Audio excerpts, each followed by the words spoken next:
नमस्कार दोस्तों, ocean network में आपका स्वागत है। किसी आदमी को जेल में क्यों डाला जाता है? दो सूरत में वो जेल में जाता है। एक तो उसने कोई अपराध किया हो, उसे पुलिस ने गिरफ्तार किया हो, कोर्ट ने उसको जमानत देने के बजाय या तो पुलिस कस्टडी में भेजा हो कुछ दिन की पूछताछ के लिए, या पुलिस कस्टडी खत्म होने के बाद न्यायिक हिरासत में यानी जेल में भेज दिया हो, या उसको सजा सुनाई गई हो, यानी ट्रायल हुए हों और ट्रायल के बाद उसको सजा सुनाई गई हो।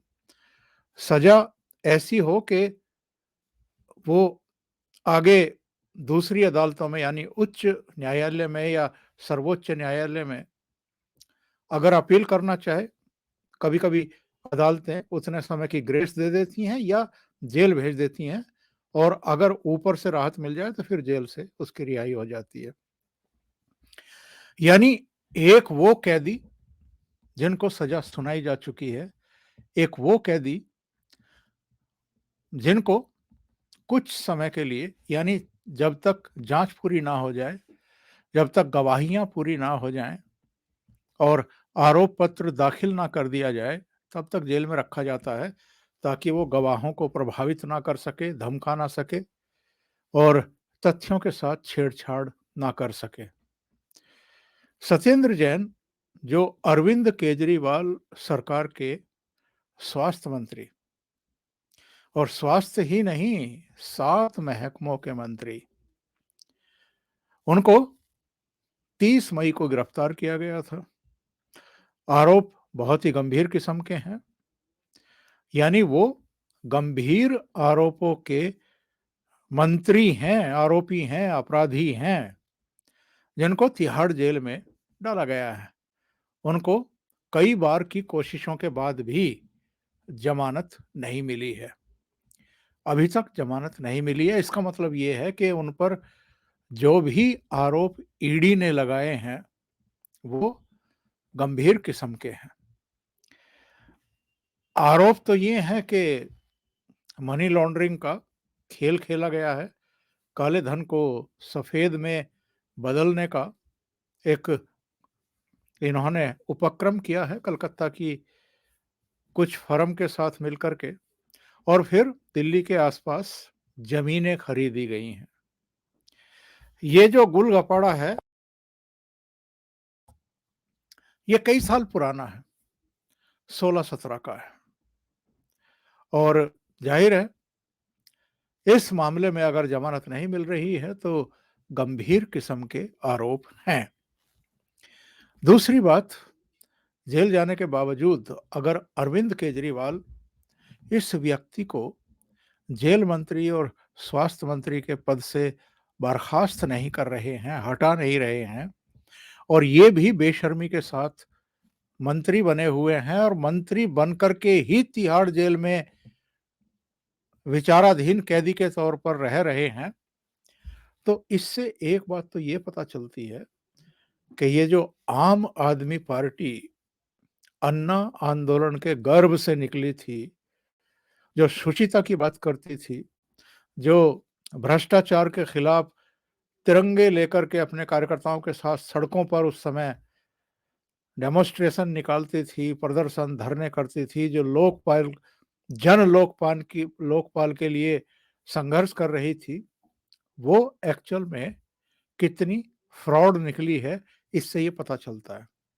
लोगों की आंखों में धूल झोंक करके, बहुत बड़ी-बड़ी बातें करके, और दूसरे तमाम दलों में सबको पापी बता करके, अपराधी बता करके, भ्रष्ट बता करके, इन्होंने जिस तरीके से लोक लुभावन घोषणाएं करके और कुछ-कुछ फ्री में बांट करके सत्ता हासिल की है, वो अपने आप में इनका जो फ्रॉड है, इनकी जो कथनी और करनी में अंतर है, वो जाहिर करती है। और ये अकेले आदमी नहीं हैं जो गिरफ्तार हुए हैं, जिन पर कार्रवाई हो रही है कानूनी तौर पर। इनके एक पार्षद आप जानते हैं कि दंगे में, आगजनी में, तोड़फोड़ में अंदर हैं। इनका एक और एमएलए वो भी गिरफ्तार हुआ था। कई दूसरे एमएलए और मंत्री, उन पर भी गाज गिर चुकी है, यानी कानून का हथौड़ा उनके सिर पर चल चुका है। लेकिन अरविंद केजरीवाल सत्येंद्र जैन को पद से क्यों नहीं हटा रहे हैं, इसको लेकर के तरह-तरह की चर्चाएं हैं। उनमें एक चर्चा ये भी है कि सत्येंद्र जैन जिस तरह के मामले में गिरफ्तार हुए हैं, इसी तरह के मामले अरविंद केजरीवाल से जुड़े हुए भी हो सकते हैं। कुछ सीक्रेट सत्येंद्र जैन के पास अरविंद केजरीवाल के हो सकते हैं। अरविंद केजरीवाल ने इनको मंत्री पद से हटाया और इनका मुंह खुल गया, तो अरविंद केजरीवाल फिर कहाँ होंगे, इसकी कल्पना करिए। जो आज मैं ये प्रोग्राम आपके सामने दे रहा हूँ, बना रहा हूँ, इसकी बड़ी वजह तो ये है कि सत्येंद्र जैन ने तिहाड़ जेल के अधिकारियों को धमकाया है। और किन शब्दों में धमकाया है, ये भी मैं आपको बताऊंगा। इनके खिलाफ कुछ कार्रवाइयां जेल में भी लंबित हैं। जिन आरोपों में ये अंदर गए हैं, वो तो सर्वविदित है। किस अपराध में ईडी ने, सीबीआई ने इनको धरा है, अंदर किया है। एक दूसरा मामला, बहुत चर्चित मामला रहा है, सुकेश चंद्रशेखर, जो महाठग है, जिसने रैनबैक्सी के जो डायरेक्टर्स थे दोनों, उनकी पत्नियों से 200 करोड़ रुपए की रिश्वत वसूल ली थी। खुद को कभी पीएमओ का, कभी होम मिनिस्ट्री का, कभी हेल्थ मिनिस्ट्री का कुछ ऊंचे ओहदेदार बता करके, और ये झांसा दे करके कि मेरी पहुंच अगर पीएमओ तक है, होम मिनिस्ट्री तक है, तो मैं आपके पति को रिहा करा सकता हूं, जो ऑलरेडी जेल में है। उस समय जेल में थे जब ये फ्रॉड किया गया और 200 करोड़ रुपए की वसूली इसने कर ली। उसी मामले में आपको याद होगा, वो फिल्म अभिनेत्री जैकलीन फर्नांडीज और नोरा फतेही से भी दिल्ली पुलिस भी पूछताछ कर चुकी है, ईडी वगैरह भी पूछताछ कर चुकी है। तो सुकेश चंद्रशेखर ने ये गंभीर आरोप लगाए हैं अलग-अलग चिट्ठियों में कि जो उन्होंने केंद्र को भी लिखी हैं, जो उन्होंने लेफ्टिनेंट गवर्नर को भी लिखी हैं, कि सत्येंद्र जैन ने प्रोटेक्शन मनी के तौर पर उससे 10 करोड़ वसूले थे, क्योंकि सत्येंद्र जैन जेल मंत्री हैं और सुकेश चंद्रशेखर फ्रॉड में जेल में बंद है। तो उसके उससे प्रोटेक्शन मनी ली गई कि आपको सुरक्षा दी जाएगी, सुविधाएं दी जाएंगी, और किस किस तरह की सुविधाएं उसको दी गई हैं, ये भी अब सब खुलासे हो चुके हैं। फिल्मों से जुड़ी हुई, सीरियल्स से जुड़ी हुई अभिनेत्रियां, दूसरे लोग उससे जेल में फ्रीली जाकर के मिलते थे, और वो किसी को कैश देता था, किसी को गिफ्ट देता था। उसका ये मतलब, उसकी अय्याशी जो है वो जेल में भी जारी थी, और जेल उसके लिए जेल नहीं थी। क्योंकि अगर उसने 10 करोड़ का चढ़ावा चढ़ा दिया किसी मंत्री पर, जैसा कि उसका दावा है, तो उसके बाद उसका कोई क्या बिगाड़ेगा? जो जेल के अधिकारी हैं वो भी उसको सलाम ठोकेंगे, सैल्यूट ठोकेंगे। और ये भी सूचना आ रही है कि तब के जेल के भी अधिकारियों को उसने पुजापा चढ़ा रखा था। सबके कच्चे चिट्ठे उसने खोल रखे हैं, और भी धमकियां उसने दे रखी हैं कि मेरा मुंह मत खुलवाओ। तो सुकेश चंद्रशेखर ने जो आरोप लगाए, और गोवा और दिल्ली के जो ये चुनाव हुए हाल में, नगर निगम वगैरह के, पंजाब के भी जो चुनाव हुए, उसके लिए भी उससे पैसा मांगा गया था और शायद जुटाया गया है। उसने कुल मिलाकर के 60 करोड़ रुपया इनको देने के गंभीर आरोप लगाए हैं। उसका तो यहां तक कहना है कि अरविंद केजरीवाल से भी उसकी मुलाकात है। कई बार वो अरविंद केजरीवाल से भी बातचीत कर चुका है, और उसके पास इनके सबके कच्चे चिट्ठे हैं। फोन कॉल की रिकॉर्डिंग की तरफ भी वो इशारा कर रहे हैं कि वो है। और अगर ये सब है, तो आम आदमी पार्टी के अलग-अलग प्रवक्ता चाहे जो सफाई देते रहें और चाहे जो एलिगेशन लगाते रहें कि साहब भारतीय जनता पार्टी उसको उकसा रही है, भड़का रही है, सिखा रही है, कि वो इस तरह के एलिगेशन आम आदमी पार्टी के नेताओं पर लगा दे ताकि हमारी छवि खराब की जा सके। मतलब ये कहते हैं कि हम तो जी पूरी तरह से दूध के धुले हुए हैं। ये सब भारतीय जनता पार्टी करवा रही है। और अभी जो सत्येंद्र जैन की वो जो मालिश हो रही थी, मसाज हो रही थी, जो 5 स्टार होटल का खाना उसको परोसा जा रहा था जेल में ले जाकर के, जब उसके सीसीटीवी फुटेज सामने आए और सोशल मीडिया पर भी, मेन स्ट्रीम के मीडिया पर भी, हर जगह जब वो प्रसारित और प्रकाशित होने लगे, तब भी इन्होंने यही कहा कि ये सब भारतीय जनता पार्टी और केंद्र सरकार के इशारे पर ऐसा किया जा रहा है। तो तिहाड़ जेल का जो लॉ ऑफिसर है, उसने इन पूरे एलिगेशन की सीसीटीवी फुटेज की एलजी के आदेश पर, होम मिनिस्ट्री के आदेश पर जांच पड़ताल शुरू की। इनको पूछताछ के लिए बुलाया, सत्येंद्र जैन को, इनकी बैरक से। और जो सुविधाएं दी जा रही थी, मतलब जो बाहर का खाना आ रहा था, 5 स्टार का होटल का खाना आ रहा था, जो मसाज दी जा रही थी जिसको ये फिजियोथेरेपी बोल रहे थे मनीष सिसोदिया, कि चूंकि उनकी हड्डी टूट गई थी, पता नहीं क्या टूट गया था, वो गिर गए थे, गिरे हुए तो पता नहीं कब के हैं, वरना जेल ही क्यों जाते। तो वो आरोप भी, और कहा कि डॉक्टर्स ने कह रखा था कि फिजियोथेरेपी इनकी कराई जाए, तो हम फिजियोथेरेपी की व्यवस्था वहाँ पर करवा रहे थे।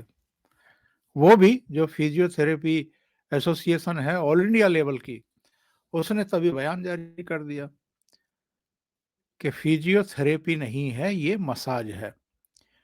फुट मसाज है, हेड मसाज है, पता नहीं क्या-क्या मसाज है।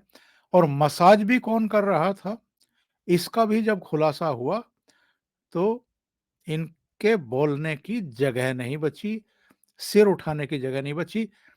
वो एक नाबालिग के साथ रेप करने वाला रेपिस्ट था, वो कोई फिजियोथेरेपिस्ट नहीं था, रेपिस्ट था, जो इनको फुट मसाज से लेकर के हेड मसाज तक और इनके हाथों की मालिश तक कर रहा था इनकी बैरक में। और वहाँ जितनी कुर्सियाँ पड़ी हुई थी, जिस तरह की मीटिंग्स ये करते थे, जेल अधिकारियों के साथ बैठ कर के, मतलब ये वहाँ अपराधी के तौर पर नहीं है, ये साबित करने की कोशिश कर रहे थे। और वो जेल मंत्री हैं, और जेल मंत्री रहते हुए भले ही उन पर भ्रष्टाचार के गंभीर आरोप हैं और ईडी ने उनको गिरफ्तार किया है और कोर्ट ने उनको उठा करके न्यायिक हिरासत में यानी जेल में भेजा है, पर ये जेल में भी पूरी सुख सुविधाएं हासिल कर रहे थे, अपनी सेवा करा रहे थे और वहाँ जेल मंत्री की तरह बिहेव कर रहे थे अधिकारियों के साथ उनकी मीटिंग्स करके। और उस बैरक के भी जो अधीक्षक थे, वो भी इनकी हाजिरी बजा रहे थे। आपको किसी तरह की तकलीफ तो नहीं है। तो उसकी जांच पड़ताल के लिए जब लॉ ऑफिसर ने इनको अपने कार्यालय में तलब किया, तो लॉ ऑफिसर का कहना है कि ये उन पर ही भड़क गए और उनको ये धमकी देने लगे कि चूंकि अगर जेल में बंद हूं और अदालत ने मुझे यहाँ भेजा है, तो ये तो है पूरी तरीके से राजनीतिक मामला, पर जब मैं जेल के बाहर जाऊंगा तो तुम लोगों को मैं देख लूंगा। इन्होंने कुछ दूसरे अफसरों के साथ भी इसी तरह का बिहेव किया है। और इनमें जिनको धमकियां दी हैं सत्येंद्र जैन ने, उनमें सहायक अधीक्षक जयदेव है, जेल उपाधीक्षक प्रवीण कुमार है, इसके अलावा कुछ और अफसर भी हैं। और इन्होंने ये कहा है, जो भी कार्रवाइयाँ हुई हैं, जो भी वहाँ सुख सुविधाएँ और मसाज की, खाने की, चेयर्स वगैरह तमाम पड़ी हुई थी, वो सब हटा दी गई।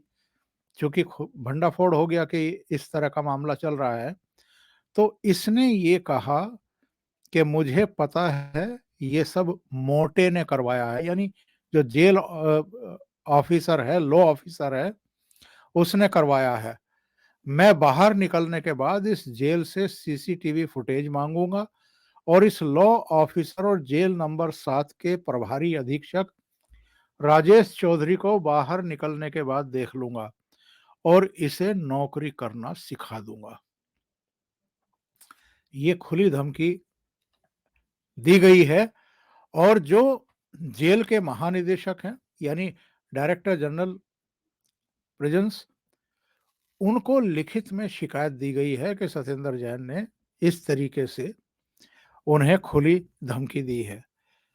ये जो हेड मसाज, फुट मसाज, अपनी बीवी के साथ एक्स्ट्रा समय बैरक के भीतर ही, यानी जो फुल मजे लिए जा रहे थे, उस पर पहले तो मुख्य सचिव ने पूरी रिपोर्ट मांगी थी तिहाड़ जेल के प्रशासन से। उसके बाद होम मिनिस्ट्री की भी चिट्ठी आ गई, होम मिनिस्ट्री ने भी पूरी रिपोर्ट मांगी और उस पूरे मामले की जांच पड़ताल चल रही थी जब सत्येंद्र जैन ने ये धमकी दी है। धमकी किस लिए दी गई है? धमकी इसलिए दी गई है क्योंकि सीसीटीवी फुटेज जेल के बाहर आए थे और मीडिया में प्रकाशित प्रसारित हो गए थे। तो इससे केवल सत्येंद्र जैन नहीं, अरविंद केजरीवाल, उनकी पार्टी के नेताओं का भी माथा ठनका था, क्योंकि जिस समय ये सीसीटीवी फुटेज बाहर आई उस समय दिल्ली में नगर निगम के भी चुनाव होने वाले थे और गुजरात और हिमाचल में भी चुनाव की प्रक्रिया चल रही थी। तो उन्होंने आरोप लगाए थे कि ये जानबूझ करके ऐसे समय पर आम आदमी पार्टी की छवि खराब करने के लिए ये सब किया गया है। लेकिन सीसीटीवी फुटेज में तो सारा कुछ दिखाई दे रहा था कि बैरक में हो क्या रहा है। एक अपराधी को, एक कैदी को, विचाराधीन कैदी को, होगा वो आपका मंत्री क्योंकि आपने नहीं हटाया है, लेकिन वो है तो अपराधी। क्या तिहाड़ जेल में बंद सारे अपराधियों को इसी तरह की सुख सुविधाएं दी जाती हैं जैसी सत्येंद्र जैन को दी जा रही थी? तो कह रहे हैं कि साहब हमें बदनाम करने के लिए सीसीटीवी फुटेज जारी किए गए और अदालत भी पहुंच गए थे उस समय। अदालत से कहा इन्होंने कि साहब ये जेल के सीसीटीवी फुटेज जो हैं वो बाहर लीक कर दिए गए। तो अगर ऐसे कर्मकांड करोगे, ऐसे कारनामे करोगे, तो वो अगर बाहर आ भी रहे हैं तो वो तो आपकी असलियत है। वो कोई झूठ से तो बनाए नहीं गए कि सत्येंद्र जैन से किसी ने कहा होगा कि हमें एक आपका ऐसा वीडियो बनाना है, आपको एक्सपोज करना है, आपको और आपकी पार्टी को बदनाम करना है। गुजरात और हिमाचल में और दिल्ली नगर निगम में पार्टी आपकी ना जीत पाए इसलिए हम इसका उपयोग दुरुपयोग करेंगे, तो आप लेट जाओ, आपकी मालिश वालिश करवाते हैं। ये आप अगर करवा रहे हैं वहां पर, ये अय्याशियां अगर वहां चल रही हैं, एक अपराधी के तौर पर भी अगर आप अपराधी जैसा जीवन ना बिता करके तमाम सुख सुविधाएं आप ले रहे हैं, तो ऐसी चीजें तो एक्सपोज होनी चाहिए। उसमें मुझे नहीं पता कि अदालत ने आगे क्या कार्रवाई की है, पर नोटिस जरूर इशू किया था तिहाड़ जेल को कि साहब इस पर आप जवाब दीजिए। लेकिन जो ताजा प्रकरण आया है इसने तो बिल्कुल इनको और भी एक्सपोज करके रख दिया है। कुमार विश्वास का एक ट्वीट आया है, बड़ा इंटरेस्टिंग है, जरा पढ़िए। वो लिखते हैं, अलंकार बताएं, बच्ची के बलात्कार के आरोपी से मसाज कराने वाले जेल में बंद जेल मंत्री ने जेल कर्मचारियों को जेल से निकलकर जेल करा देने की धमकी दी। तो ये तो हालत है आम आदमी पार्टी से जुड़े हुए नेताओं की। अभी के लिए इतना ही। बहुत बहुत धन्यवाद। अगर आपको ये चैनल और इसके कंटेंट पसंद आ रहे हैं और फेसबुक पेज भी आपको पसंद आ रहा है, इसका कंटेंट भी पसंद आ रहा है, तो आप फेसबुक पेज को फॉलो जरूर करें, लाइक करें, अपने कमेंट दें और यूट्यूब चैनल को भी लाइक करना ना भूलें और सब्सक्राइब जरूर करें। बहुत बहुत धन्यवाद। नमस्कार।